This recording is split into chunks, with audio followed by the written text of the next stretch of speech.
സ്വതന്ത്ര സ്ഥാനാർത്ഥിയായിട്ടാണ് നോമിനേഷൻ നൽകിയിട്ടുള്ളത്.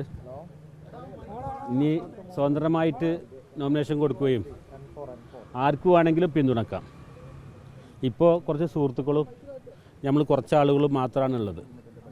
ഇനി ഇവിടുന്ന് അങ്ങോട്ട് പരമാവധി ആരൊക്കെ സഹകരിക്കണോ അവരെ കൂട്ടി മുന്നോട്ട് പോകാനാണ് തയ്യാറെടുപ്പ് ചെയ്തിട്ടുള്ളത്. അതുകൊണ്ട് തന്നെ ഈ നോമിനേഷൻ കൊടുക്കാൻ വേണ്ടി എന്താണ് കാരണം എന്നുള്ളത് നാളെ നിങ്ങളെല്ലാവരെയും വിളിച്ച് ഒരു വാർത്താ സമ്മേളനം നടത്താനാണ് പരിപാടി. അത് നമുക്ക് എല്ലാവർക്കും സൗകര്യമുള്ളൊരു സമയം നമുക്ക് ഫിക്സ് ആക്കാവുന്നതാണ് എന്നുള്ളതാണ്. അത്രയൊക്കെ കാത്തിരിക്കാനുള്ള സമയമുണ്ടോ? ഇപ്പം തെരഞ്ഞെടുപ്പിൻ്റെ പ്രചാരണത്തിൻ്റെ ചൂടിലേക്കൊക്കെ ഇറങ്ങണ്ടേ? അല്ല, കുറച്ച് കാര്യങ്ങൾ വിശദമായി പറയേണ്ടതുണ്ട്. അത് പറഞ്ഞതിന് ശേഷമാണ് നമ്മൾ ഇറങ്ങുന്നത്. അത് നാളെ പറയാമെന്ന് കരുതിയിട്ട് അത് ചെറിയ വാക്കിൽ പറഞ്ഞ പോലെ കുറച്ച് കാര്യങ്ങൾ പറയാനുണ്ട്. ഞാനിപ്പോൾ ആരുടെയും പിന്തുണ സ്വീകരിക്കും എന്ന് പറഞ്ഞിട്ടുണ്ട്. ഇനി അവർക്ക് തീരുമാനിക്കാം. ഇല്ല, ഞാൻ അവരോട് എല്ലാവരോടും അഭ്യർത്ഥിച്ചിട്ടുണ്ട്. അതിലവരും പെടും.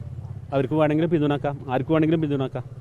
അങ്ങനെയല്ല, നമ്മളൊക്കെ അന്വേഷണത്തിൽ CPM-ന്റെ ഔദ്യോഗിക സ്ഥാനാർത്ഥിയെ പിൻവലിക്കുമെന്നും താങ്കളെ എന്നിട്ട് LDF സ്ഥാനാർത്ഥിയായിട്ട് അല്ലെങ്കിൽ LDF-ന്റെ പിന്തുണ നൽകുമെന്നുമാണ് അറിയാൻ കഴിഞ്ഞത്. അങ്ങനെ എന്തെങ്കിലും നീക്കുപോക്ക് അല്ലെങ്കിൽ നടന്നിട്ടുണ്ടോ ഇടതുപക്ഷമായിട്ട്? ഇപ്പോൾ ഞാൻ അങ്ങോട്ടാണ് അഭ്യർത്ഥിച്ചിട്ടുള്ളത്. ആർക്ക് വേണമെങ്കിലും പിന്തുണക്കുക എന്നുള്ളത്. സ്വതന്ത്ര സ്ഥാനാർത്ഥിയാണ്. അവർ തീരുമാനം പറയേണ്ടത് അവരാണ്. അപ്പോൾ ഇടതുപക്ഷം പിന്തുണച്ചാൽ ഇടതു സ്ഥാനാർത്ഥിയായിട്ടാണോ അതോ സ്വതന്ത്ര സ്ഥാനാർത്ഥിയായിട്ടാണോ? സ്വതന്ത്ര സ്ഥാനാർത്ഥിയായിട്ടാണ് ഞാനിപ്പോൾ പത്രിക നൽകിയിട്ടുള്ളത്. ഇനി ഏത് രൂപത്തിലാണെന്നുള്ളത് അവരെ പിന്തുണ തരുമ്പോൾ അവരോടും പിന്തുണയോട് കൂടിയുള്ള സ്ഥാനാർത്ഥിയാവും. എല്ലാവരോടും പിന്തുണ സ്വീകരിക്കും. അത് ആരുടെ എന്നുള്ളതല്ല, ജനാധിപത്യ വിശ്വാസികളോട് എല്ലാവരോടും പിന്തുണ സ്വീകരിക്കും. അതെ, ആരോടാ ഈ രാജ്യത്തിലെ ഏത് പൗരൻ്റെയും പിന്തുണ സ്വീകരിക്കാം. കാരണം ഏത് പൗരനും ആർക്കും വോട്ട് ചെയ്യാം. ആർക്ക് വേണമെങ്കിലും ചെയ്യാം. ഒരു സ്വതന്ത്രനെ സംബന്ധിച്ചിടത്തോളം ആർക്ക് വേണമെങ്കിലും പിന്തുണക്കാം. അത് ഇന്ന പാർട്ടിയുടെ വേണ്ട എന്ന് പറയുന്ന ഒരു സ്ഥിതിവിശേഷം ഇല്ല. ഈ സമസ്തയുടെ നേതാവ് ആലിക്കുട്ടി മുസ്ലിയാർ താങ്കൾക്ക് കെട്ടിവെക്കാനുള്ള എൻ്റെ കുടുംബത്തിലെ കാരണം ഒരു മൂത്താപ്പിയാണ്. മൂപ്പരാണ് എനിക്ക് ഇവിടെ കെട്ടിവെക്കാനുള്ള ക്യാഷ് നൽകിയിട്ടുള്ളത്. മൂപ്പര് തന്ന ആ ക്യാഷ് ഷീറ്റ് വന്നിട്ടാണ് ഞാനിവിടെ പത്രിക സമർപ്പിച്ചിട്ടുള്ളത്. ഞാൻ എൻ്റെ കുടുംബത്തിലെ കാരണവരാണ്. അവരാണ് എനിക്ക് ഇത് ക്യാഷ് തന്നിട്ടുള്ളത്. ഇവിടെ പിന്തുണ ഇനി അവർ പിന്തുണ നിൽക്കണോ പിന്തുണക്കണ്ടേ എന്നുള്ളതൊക്കെ അവരാണ് തീരുമാനിക്കേണ്ടത്. ഞാൻ ഒരു സംസ്ഥാനക്കാരനാണ്, മുസ്ലിം ലീഗുകാരനായിരുന്നു. അതിന്ന് ഇങ്ങനെ ഒരു സാഹചര്യം ഉണ്ടാകാനുള്ള കാരണമാണ് ഞാൻ നിങ്ങളോട് നാളെ വിശദീകരിക്കുന്നത്. അംഗത്തപ്പം ഉണ്ട്.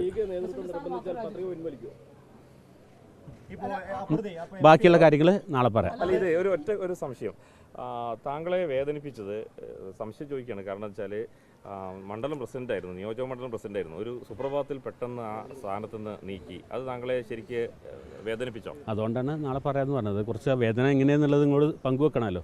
അപ്പോൾ എല്ലാവരും വേണം. ആ വേദന എന്താണ് സാഹചര്യം ഉണ്ടായത് എന്നുള്ളത് നിങ്ങളോട് പങ്കുവെക്കാനാണ് നാളെ ഒരു കുറഞ്ഞ സമയം നമുക്ക് കാണാമെന്ന് പറഞ്ഞു. അംഗത്തുണ്ട് പ്രസിഡന്റ് സ്ഥാനത്ത്. ഈ നാളെ പറയാം. ഈ ഒരു സ്വതന്ത്ര സ്ഥാനാർത്ഥിക്ക് മങ്കടയിൽ എത്രമാത്രം നാളെ പറയാം.